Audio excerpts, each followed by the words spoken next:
हैं। साथियों, आज के दिन जिस प्रकार से भारतीय जनता पार्टी की सरकार चल रही है और चल क्या रही है, हरियाणा तो मानो स्टैंड स्टिल पर आ गया है। नाम की सरकार, युवा बेरोजगार। आज के दिन हमें दुख लगता है कि जहां देश को आगे बढ़ना चाहिए था, जिस प्रकार से कहा जाता था, और ये भारतीय जनता पार्टी स्लोगन देने में माहिर है। डबल इंजन सरकार, फलानी सरकार, केंद्र की सरकार, मोदी जी की सरकार पूरी तरह से फेल है। कहाँ 2 करोड़ रोजगार हर साल मिलना था, लेकिन अब आलम यह है कि खुद प्रधानमंत्री जी को आखिरी साल में आकर 70,000 या 71,000 रोजगार के कार्ड खुद देने पड़े दिखाने के लिए। कहाँ गए वो वायदे। हरियाणा की हम बात करें, यहाँ पर भारतीय जनता पार्टी की सरकार 9 साल हो गए, और अगर हम 19 से अब तक देखें, पिछले 5 साल का आंकड़ा देखें, तो साथियों ये सरकार तो हमारे युवाओं के लिए एक अभिशाप साबित हुई। कहाँ लोगों को उम्मीदें थी और सपने दिखाए गए, सब्ज बाग दिखाए गए, लेकिन हमारे युवाओं के, हरियाणा के युवाओं के, जो कि दुनिया में हमारे लोगों का नाम होता है, आईटी सेक्टर में नाम होता है, खेलों में नाम होता है, हर सेक्टर में हमारे युवा किसी से कम नहीं हैं। प्राइवेट सेक्टर में जहां मौका मिलता है वहां ये चमकते हैं, लेकिन क्या कारण है कि हमारे ही राज्य में हमारा युवा एक सेकंड क्लास सिटीजन बनकर रह गया है। आज के दिन अगर हम बात करें तो हरियाणा हब किस चीज़ का बना है? ना एग्रीकल्चर में, ना आईटी में, ना किसी चीज़ में। हमारा राज्य अगर हब बना है तो बेरोजगारी में बना है। CMI की रिपोर्ट के मुताबिक देश में सबसे ज़्यादा बेरोजगारी, गोल्ड मेडल अगर मिलता है हरियाणा को, तो वो बेरोजगारी में मिलता है। 37% बेरोजगारी क्या होती, क्या ये जानते हैं? थोड़ा सा मैं आपको बात कहूँगी, उसके बाद मेरे साथी आपको डिटेल में बताना चाहेंगे। साथियों, हरियाणा के लाखों गुणी युवा दर दर ठोकरें खाने को मजबूर हैं। ना सरकारी नौकरी है और ना प्राइवेट सेक्टर में कहीं नौकरी की उम्मीद रख सकते हैं। 40 से अधिक परीक्षाओं के पेपर बेचने वाला पेपर लीक माफिया बन चुके हैं। बेरोजगारी में, जैसे मैंने कहा, हमारी दर पूरे देश में सबसे ज़्यादा है। बेतहाशा बेरोजगारी। अकेले CET के पेपर के लिए आप जानते हैं कितने हमारे युवाओं ने फॉर्म भरा था? 11,22,000 युवाओं ने फॉर्म भरे। और कच्ची नौकरी के लिए कौशल रोजगार निगम में रजिस्ट्रेशन किया। ये आंकड़े हैं, सरकार के आंकड़े हैं। कितने लोगों ने रजिस्ट्रेशन कराया? 7,72,000 लोगों ने। हरियाणा के सरकारी विभागों और बोर्ड और निगमों में क्लास 3 और 4 के 60,000 पदों की भर्ती के लिए 10 लाख से ज़्यादा युवाओं ने दरखास्त दी। आज के दिन हमारे पास हरियाणा में ना कच्ची नौकरी है ना पक्की नौकरी। सीईटी का तो नाम कॉमन एक्सप्लॉयटेशन टेस्ट रख देना चाहिए हमें। सीईटी के बारे में डिटेल में मेरे साथी आपको बताना चाहेंगे। साथियों, आज के दिन हरियाणा में 2 लाख पद खाली पड़े हैं। अब उनको ये कैसे भरेंगे, क्या करेंगे, क्या हश्र होगा हमारे युवाओं का, आप सोच सकते हैं।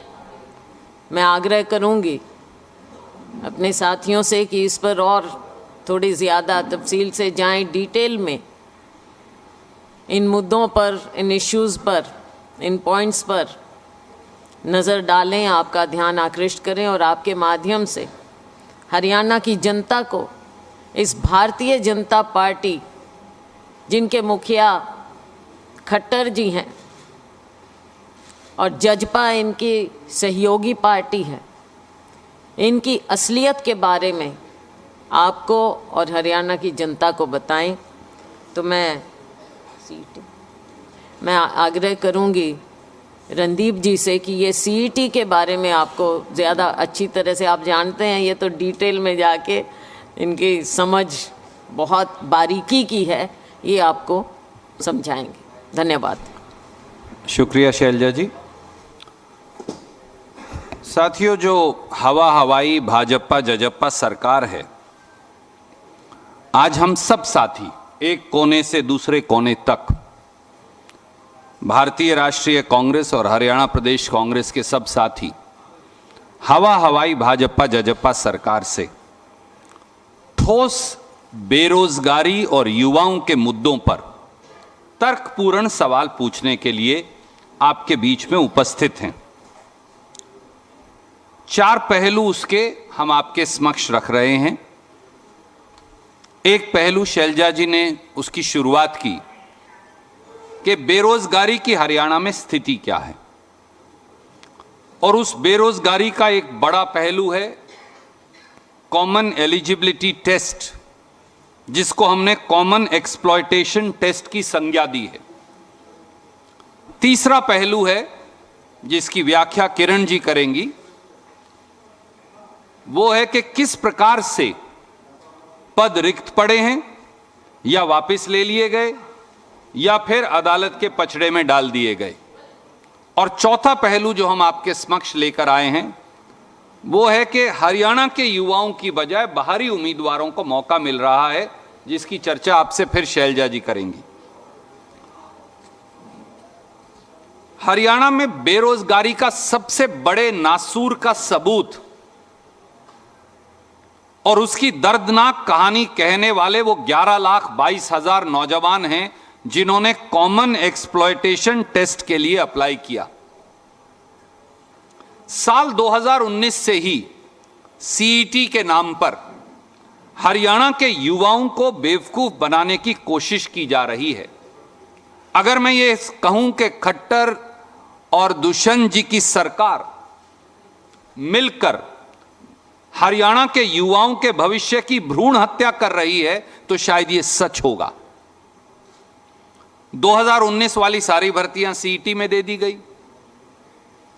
2021 में ग्राम सचिव और दूसरे पेपर लीक हो गए, उन्हें भी सीईटी में दे दिया गया।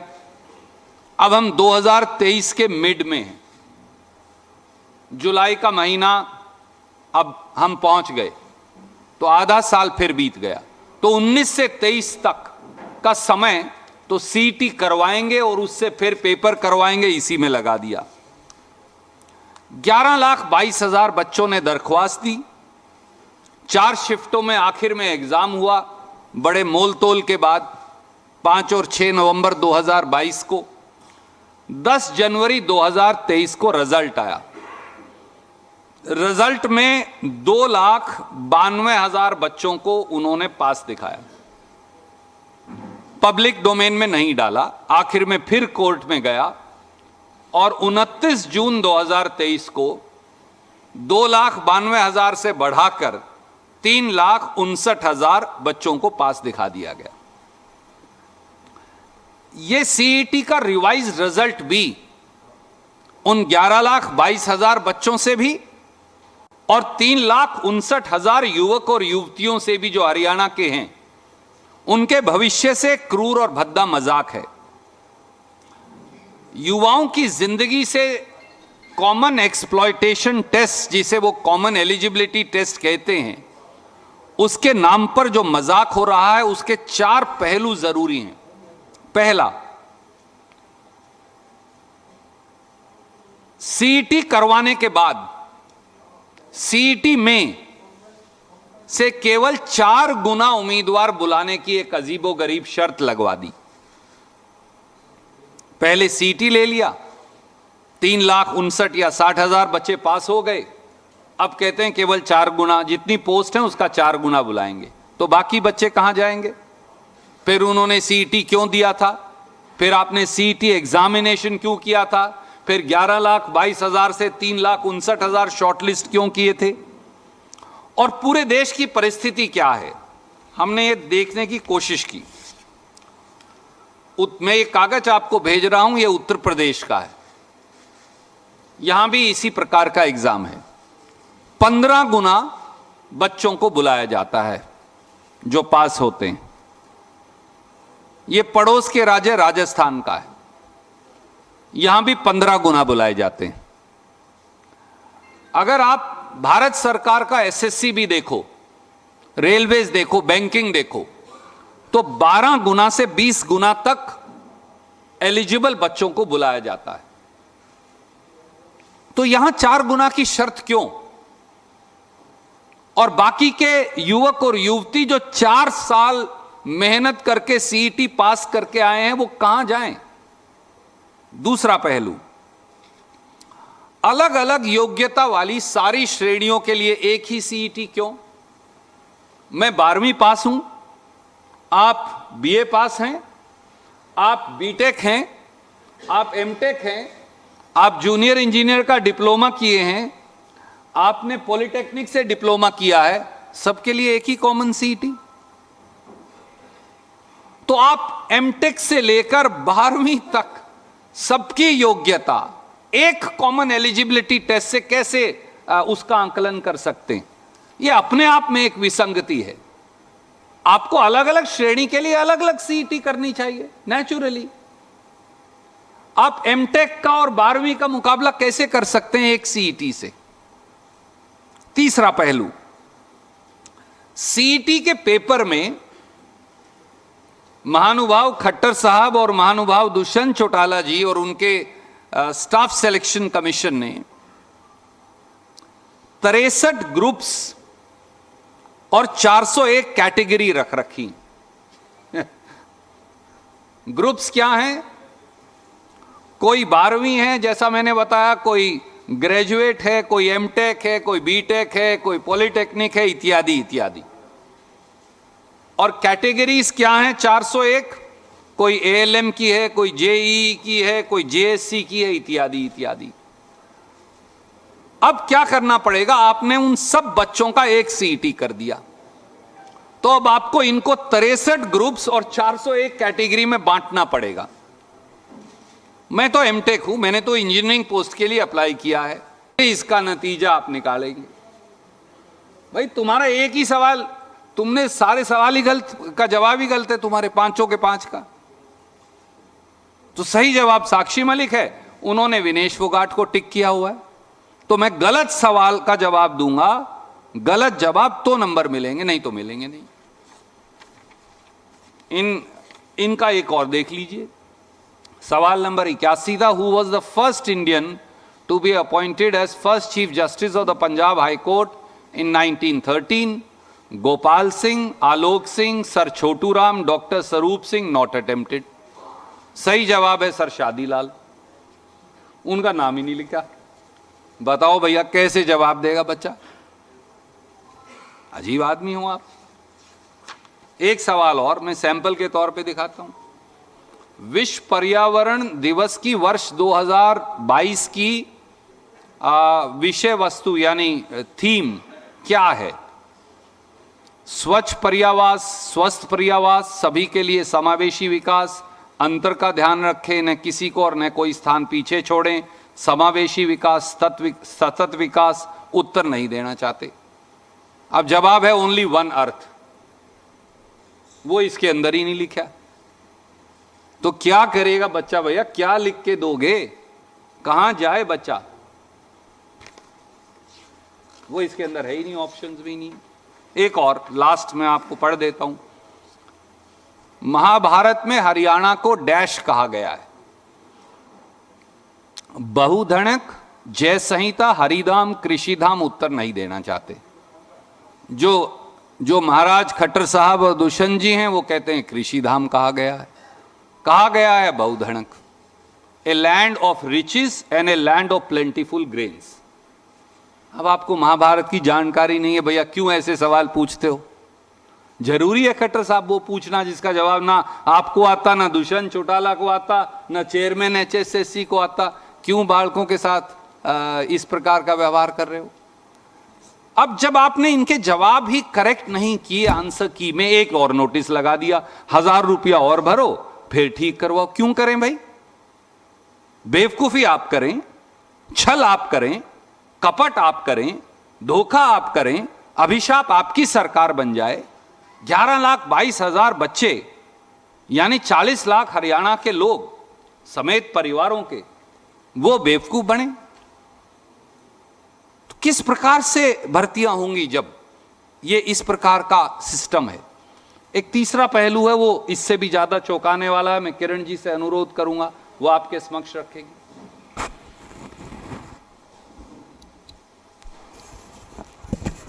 धन्यवाद रणदीप जी, बहुत विस्तार से आपने सचमुच में ये दिखाया कि किस तरह से ये कॉमन एलिजिबिलिटी टेस्ट तो एक्चुअली एक्सप्लॉयटेशन टेस्ट बन गया है और किस तरह से हमारे बच्चों के साथ इतना ज़बरदस्त खिलवाड़ हो रहा है।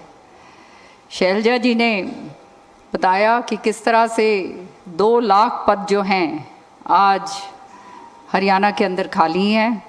2019 से लेकर 2023 के बीच कोई भी बड़ी भर्ती नहीं हुई है। युवा जो हैं वो दर बदर की ठोकरें खा रहे हैं, हताश हो रहे हैं, बुरे हाल उनके हो रहे हैं और सरकार जो है उसके कोई फ़र्क ही नहीं पड़ रहा है। एक तरह से इतना ज़बरदस्त माहौल जो है नौजवानों का जो है ये सरकार ने बना दिया है।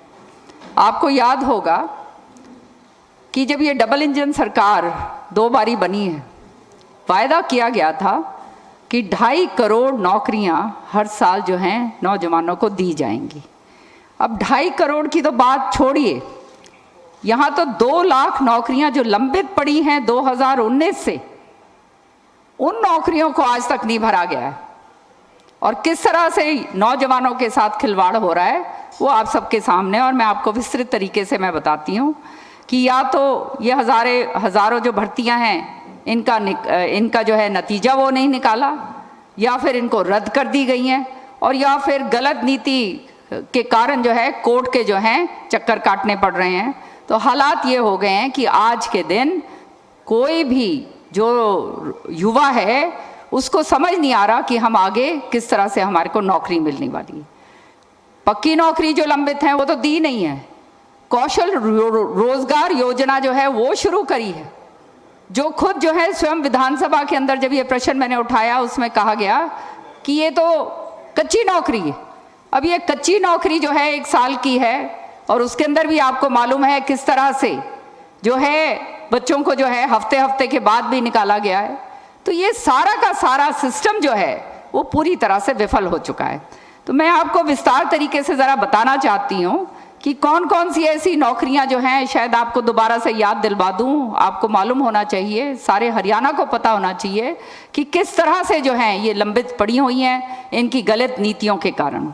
साल 2018 में HSIDC सीनियर मैनेजर स्टेट और सीनियर मैनेजर यूटिलिटी की डॉक्यूमेंट वेरिफिकेशन साल 2021 के अंदर हुई थी, पर आज तक ना तो इंटरव्यू हुआ है और ना नतीजा निकला है। आप सोचिए उनका क्या हाल हो रहा होगा, जो 2018 से लेकर आज 2021 तक जो है उनका इंटरव्यू का नतीजा तक नहीं निकला है। किस तरह से वो बच्चे जो हैं और उनके माँ बाप जी रहे होंगे।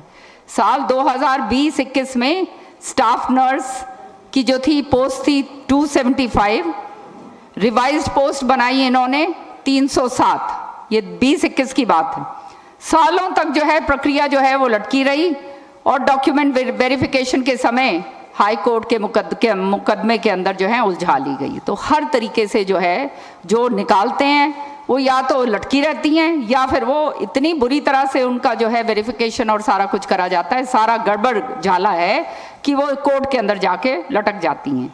साल 2019 में हार्को बैंक पोस्ट संख्या थी 978 क्लर्क और जूनियर अकाउंटेंट इत्यादि के लिए, और आज तक जो है उनका भी नतीजा नहीं निकाला है। ये भी वही हाल हो रहे हैं हार्को बैंक में, 978 मतलब ऑलमोस्ट 1000 पोस्ट।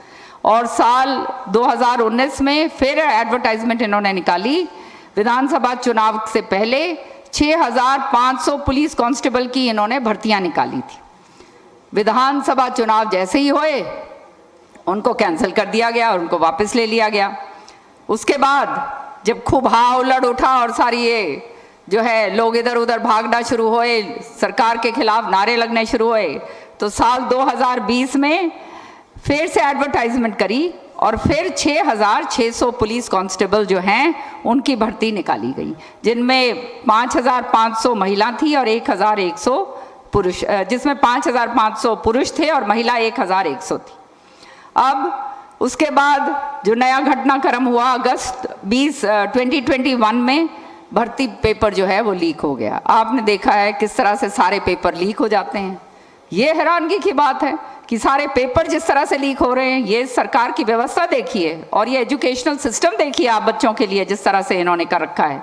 फिर नवंबर दिसंबर में 2021 में दोबारा पेपर लिया गया, बगैर प्रक्रिया पूरी करी गई क्योंकि हनन फनन के अंदर इन्होंने काम करना सीखा है और जानते हैं कि भाई फटाफट कर दो ताकि आगे आने वाले इलेक्शन के अंदर जो है इसका हमारे को फायदा मिले। नतीजा ये हुआ कि 17 जून 2022 को रिजल्ट निकाला गया, मामला जो है वो हाई कोर्ट में चला गया और आज 2413 पुलिसकर्मी जो पुरुष हैं कांस्टेबल और 1100 महिला पुलिस कांस्टेबल की भर्ती पर रोक लगा दी गई है। आज हमारे हरियाणा के अंदर कानून व्यवस्था इतनी बुरी तरह से विफल हो चुकी, घर घर के अंदर आप देख रहे हो डकैतियां हो रही हैं, मर्डर्स हो रहे हैं, महिलाएं जो है बाहर निकलने से डरती हैं, व्यापारी भाई जो हैं वो अपना काम धंधा करके जब घर आते हैं तो उनको डर लगता है कि रास्ते में ही उनके साथ कोई दूसरी वारदात ना हो जाए। पुलिस जो है वो पूरी तरह से जो है हर तरीके से जो पुलिस की व्यवस्था है वो खत्म हो चुकी है और जो कांस्टेबल हैं वो इनसे भर्ती नहीं हो रहे हैं। तो आप समझ सकते हो ये सरकार आगे करेगी क्या। आगे सुनिए, साल 2019 में आरोही स्कूलों में टीचिंग और नॉन टीचिंग पोस्ट की संख्या इन्होंने निकाली 895। अब जो है सालों तक जो है ये भर्ती लटकी रही और फिर रद्द कर दिया गया। विधानसभा के अंदर जब ये प्रश्न हम पूछते हैं तो ये बड़ी जोर शोर से अपना पीठ थपथपाते हैं। सच्चाई ये है कि आज जो है हमारे ये आरोही स्कूल जो अपने आप में इन्होंने कहा था कि बहुत बढ़िया काम कर रहे हैं और वो बच्चों को अच्छी शिक्षा देने के लिए सरकार ने बनाए थे, आज हालात ये हैं कि बच्चे जो हैं वो तरस रहे हैं, उनके पास जो है पूरे के पूरा टीचिंग स्टाफ नहीं है, पूरी तरह से पढ़ाई नहीं हो रही है और विधानसभा के अंदर जो है अपनी पीठ थपथपाते हैं कि हमने एजुकेशन सेक्टर में बहुत ज़बरदस्त कर दिया। यहाँ पर हमारे इनसे जो है टीचर्स की भर्ती तक जो है जो इतने सालों तक लटकी रही वो इनसे पूरा नहीं हो पाया, वो रद्द कर दी गई है।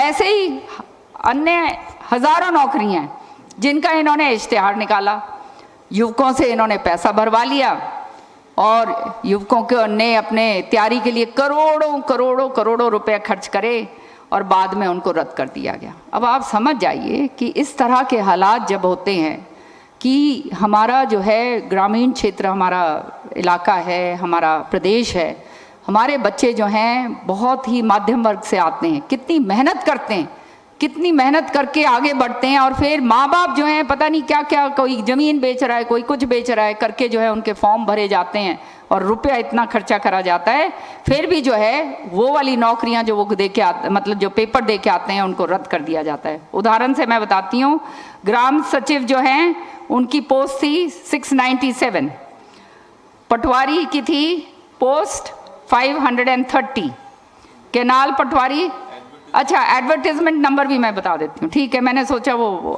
देर होगी इसलिए नहीं कह रही मैं।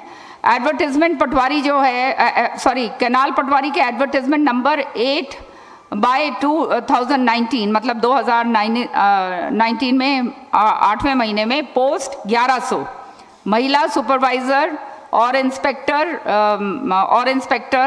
के जो है एडवर्टाइजमेंट नंबर है 15/2019। पोस्ट कितनी है? 920। फायर ड्राइवर जो है उसका एडवर्टाइजमेंट नंबर है 1/2019।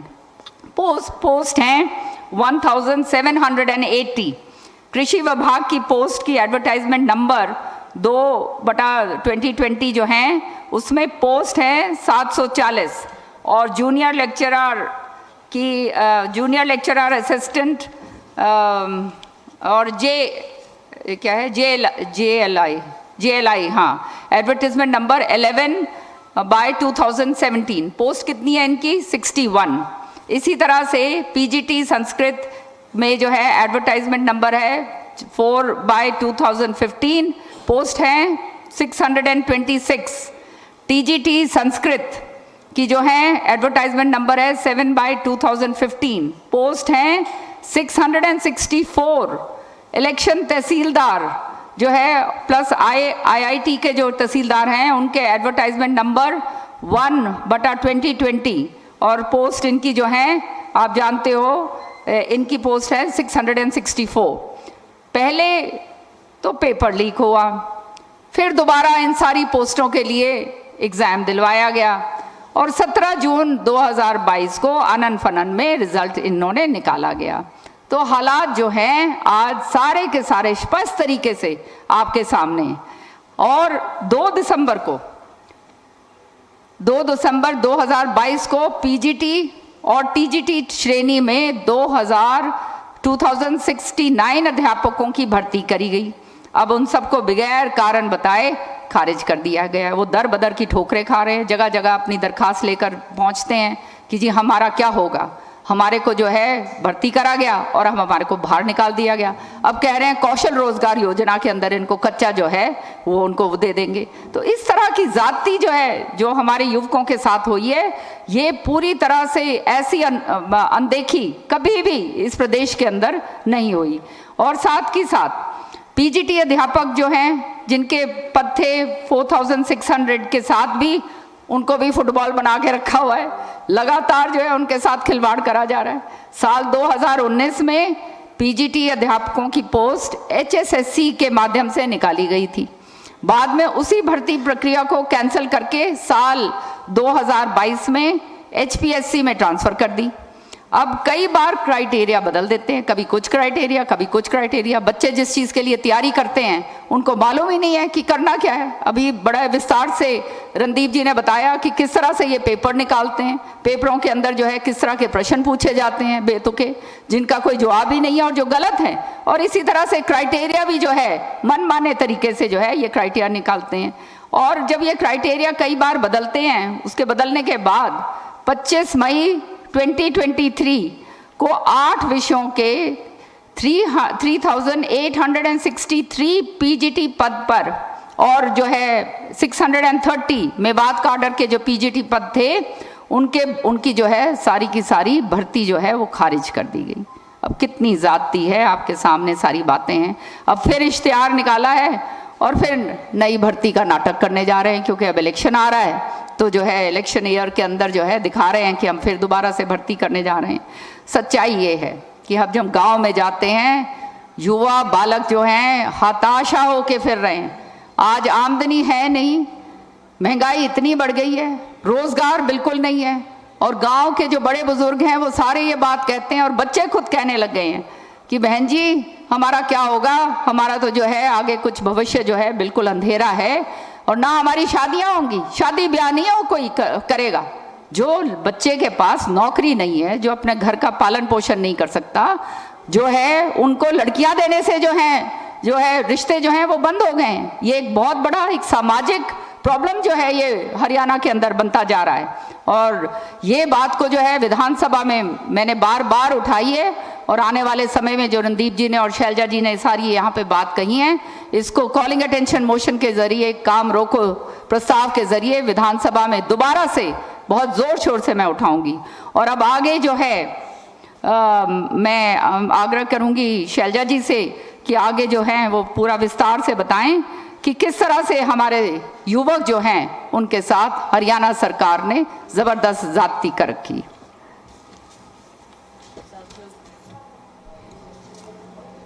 बहुत ज़्यादा समय आपका नहीं लेंगे। एक और बिंदु है जिसकी ओर आपका ध्यान आकर्षित करना चाहूँगी। अव्वल तो नौकरियाँ निकालनी है तो पहले ही फॉर्म कैंसिल, लेकिन अगर उसके बावजूद पेपर होते हैं तो पेपर लीक हो जाते हैं। उससे आगे अगर चलें, अगर नौकरियां मिल भी जाती हैं तो वो किस तरह से मिल रही हैं, हरियाणा के युवाओं के साथ एक और छलावा कैसे होता है, उसके भी 2-3 उदाहरण देना चाहूँगी छोटे छोटे शब्दों में। 2019 के बाद से जो नौकरियां निकली हैं, उदाहरण के तौर पर एसडीओ की बिजली विभाग की भर्ती जो 2019 में हुई, उसमें 80 पदों में, क्या आपको मैं बता सकती हूँ कितने पद हरियाणा के लोगों को मिले? 80 में से केवल और केवल 2 पद हरियाणा वासियों को मिले। और फिर ये आप जानते हैं बवाल उठा, हमने सबने शोर मचाया, मीडिया में बहुत निकला, तो फिर ये भर्ती कैंसिल कर देनी पड़ी। अब उसका क्या हो रहा है किसी को कुछ मालूम नहीं। 2019 में एचसीएस की भर्ती, 1/3 उम्मीदवार हरियाणा के बाहर के भर्ती हुए थे। 2021 में एसडीओ के 180 पदों में, हरियाणा के 180 में केवल और केवल 22 हरियाणा के युवाओं की भर्ती, और ये भी फिर कैंसिल किया गया। 19 में असिस्टेंट प्रोफेसर पॉलिटिकल साइंस की भर्ती में 18 में से 11 उम्मीदवार बाहर के थे। एग्रीकल्चर डेवलपमेंट ऑफिसर की जनरल कैटेगरी के 23 पदों में से 16 बाहर के थे। 2021 में टेक्निकल एजुकेशन लेक्चरर के पदों में जनरल कैटेगरी में 157 पदों में से 106 बाहर के लोगों की नियुक्ति हुई।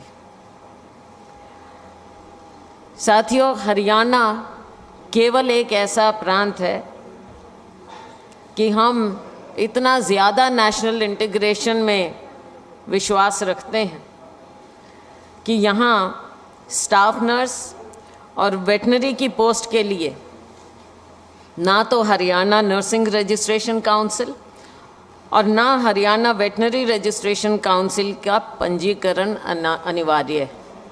और स्टेटों में है कि उनके स्टेट रजिस्ट्रेशन काउंसिल में पंजीकरण अनिवार्य होता है और तभी उनके यहाँ उनकी स्टेट में वो भर्ती के लिए अप्लाई करते हैं, उनकी नियुक्ति होती है। हरियाणा में ऐसा कुछ नहीं है कि यहाँ के लोग यहाँ पर नौकरी पा सकें, यहाँ की एजुकेशन प्राप्त करके यहाँ की नौकरी पा सकें। हाँ, बाहर पंजीकरण, दूसरे राज्यों के पंजीकरण से आप आओ और यहाँ पर नौकरी पाओ। इतना खुला दिल है यहाँ की सरकार का कि अपने लोग तो नज़र आते नहीं, अपने कहते हैं, कहावत है, दिए तो ले अंधेरा। तो हमारे यहाँ के लोगों को, युवाओं को कुछ मिलना नहीं। साथियों, आज के दिन भविष्य युवाओं के हाथ में ही होता है।